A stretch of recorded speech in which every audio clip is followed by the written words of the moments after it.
मित्रांनो, आमचे सहकारी मित्र तसेच खूप कमी वयामध्ये संपूर्ण महाराष्ट्रामध्ये आपला व्यवसाय पोहोचवणारे हॉटेल तिरंगाचे सर्व लक्ष्मण भोसले यांचा सकाळ सकाळी मला एक व्हिडिओ दिसला, ज्या व्हिडिओमध्ये अक्षरशः त्यांच्या हॉटेलमध्ये पुराचं संपूर्ण पाणी गेलं होतं.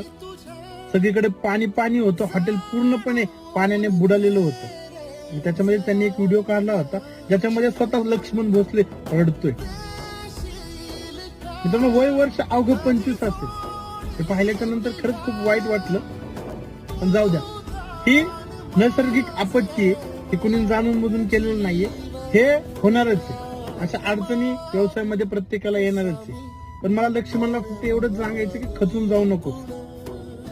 कुठलीही विजय मिळवण्याच्या अगोदर आपल्याला अडचणी संकट हे येत असतात आणि खरा संघर्ष योद्धा तो असतो ज्याचा आयुष्यात संघर्ष